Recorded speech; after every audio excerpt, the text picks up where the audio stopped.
Hello everyone, मैं Sudha Singh ideal institute में आप सभी का बहुत बहुत स्वागत करती हूँ। इस समय हम लोग संस्कृत में कारक पढ़ रहे हैं।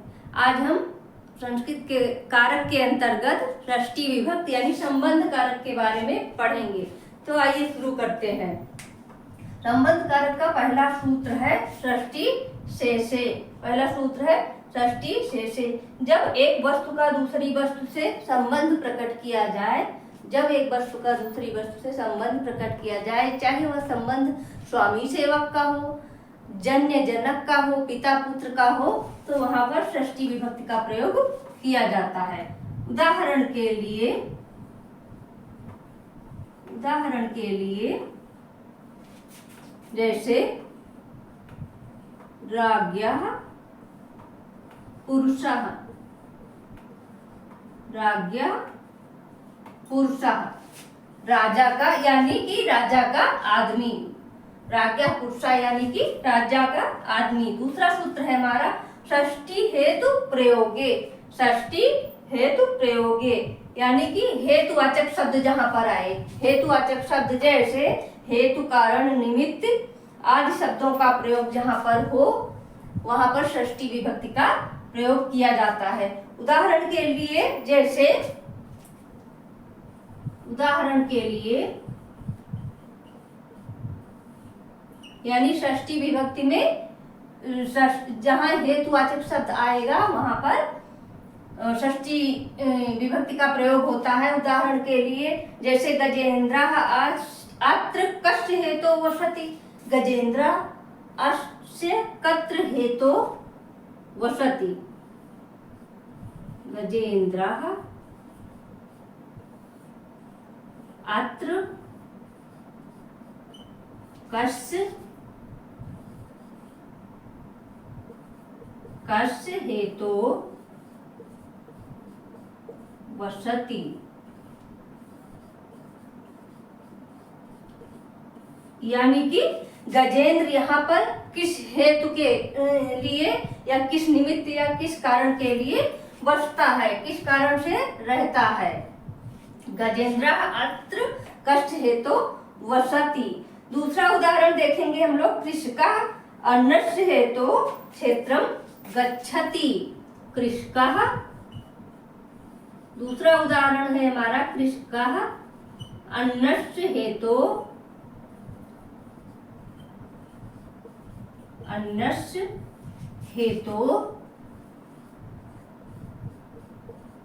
क्षेत्रम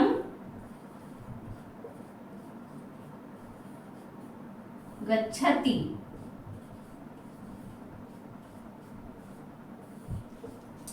कृषकः अन्नस्य हेतु क्षेत्रम गच्छति यानी कि किसान अन्न के लिए खेत में जाता है। किसके लिए? अन्न के लिए खेत में जाता है।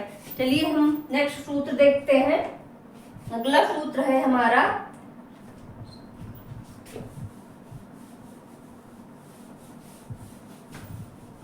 अधिघर्थ वयेषाम कर्मणि। अगला सूत्र है हमारा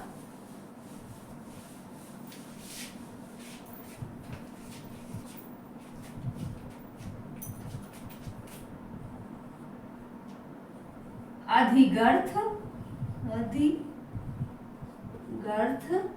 वयेषाम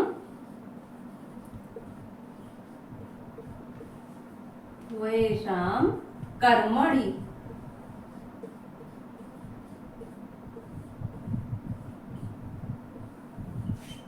अधिगर्थ वयेषाम कर्मणि यानी अस्मरार्थक धातु के योग में षष्ठी या द्वितीया विभक्ति होती है। अस्मरार्थक यानी कि याद करने के योग में षष्ठी विभक्ति या द्वितीया विभक्ति का प्रयोग किया जाता है।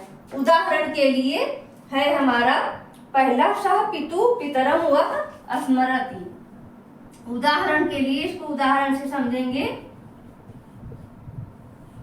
अधिगर्थ वयेषाम कर्मणि यानी कि स्मरण करने के योग में षष्ठी विभक्ति का प्रयोग किया जाता है। उदाहरण के लिए जैसे सह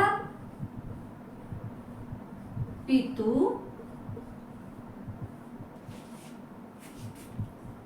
पितरम ये है द्वितीया विभक्ति, ये है षष्ठी विभक्ति। दोनों विभक्तियों का प्रयोग यहाँ होता है। सः पितु पितरम व स्मरति, यानी कि वह अपने पिता को और पितरों को स्मरण करता है।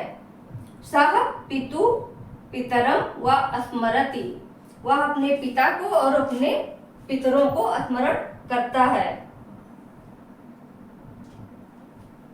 नेक्स्ट सूत्र है हमारा षष्ठी च अनादरे। अगला सूत्र है हमारा षष्ठी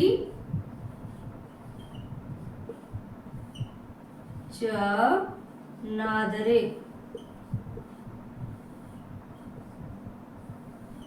षष्ठी च अनादरे, यानी पर उनकी जहां पर किसी का अनादर करके कोई कार्य किया जाता है तो उसमें षष्ठी और सप्तमी दोनों विभक्ति का प्रयोग किया जाता है। जब किसी का अनादर किया जाता है, किसी की उपेक्षा की जाती है, तो वहां पर षष्ठी विभक्ति और सप्तमी विभक्ति दोनों का प्रयोग किया जाता है।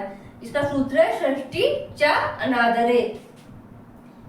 उदाहरण के लिए आहूयमानस्य गतः, उदाहरण के लिए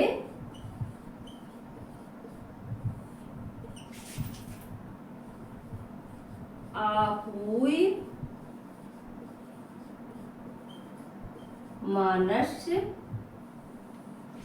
गतः, आहूयमानस्य गता, यानी कि बुलाते हुए तिरस्कार करके गया। और सप्तमी विभक्ति में देख लेते हैं, सप्तमी विभक्ति में क्या लिखा जाएगा, आहूय माने गता, यानी कि यहाँ पर जो है अनादर में षष्ठी और सप्तमी दोनों विभक्ति का प्रयोग किया जाता है। इसको अगर सप्तमी में लिखेंगे तो आहूय माने गता। षष्ठी विभक्ति में आहूय मानस्य गता, बुलाते हुए तिरस्कार करके गया। इसको सप्तमी विभक्ति में लिखेंगे आहूय माने गता। ये है हमारा षष्ठी च अनादरे सूत्र का उदाहरण। आप लोग इसको ध्यान से देख लीजिए। चलिए आगे बढ़ते हैं। नेक्स्ट सूत्र है हमारा कतश्च वर्तमाने। कतश्च वर्तमाने,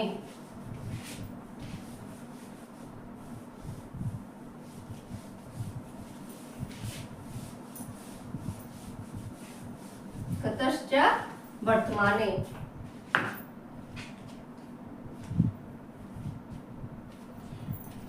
यद्यप हम सभी जानते हैं कि कत प्रत्यय भूतकालिक है, लेकिन इसका वर्तमान में प्रयोग होने पर ये सूत्र, चलिए पहले सूत्र से समझते हैं। सूत्र है हमारा कतश्च वर्तमाने।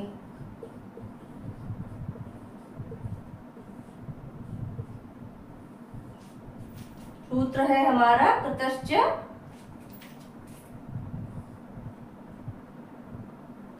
वर्तमाने।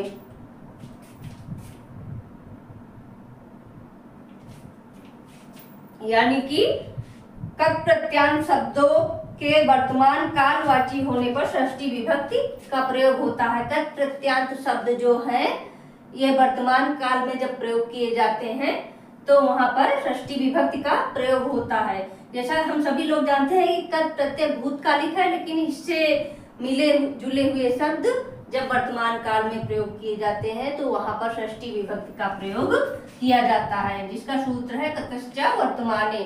जैसे उदाहरण के लिए अहम राज्ञः अर्चिताः। उदाहरण के लिए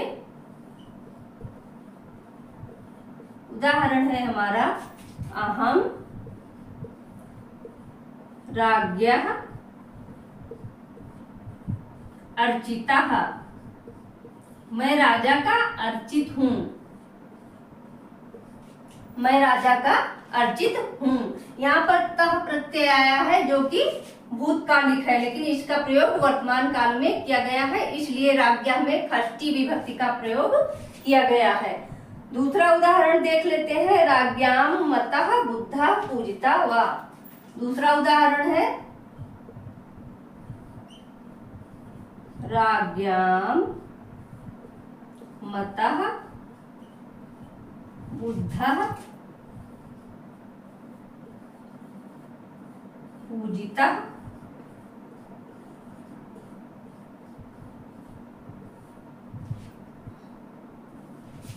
वा। राज्ञां मतः बुद्धः पूजितः वः। यहाँ पर पूजितः में भी कत प्रत्यय आया है जो कि भूतकालिक है, लेकिन ये पूरा सेंटेंस जो है, पूरी लाइन वर्तमान काल में प्रयोग की गई है, इसलिए यहाँ राज्ञां में भी षष्ठी विभक्ति का प्रयोग ततश्च वर्तमाने के द्वारा षष्ठी विभक्ति का प्रयोग किया गया है। तो ये है हमारा संबंध कारक का ततश्च वर्तमाने सूत्र। इसी के साथ आज हम लोग यहीं पर विराम लेते हैं। मिलते हैं अगले वीडियो में, तब तक के लिए बहुत बहुत धन्यवाद।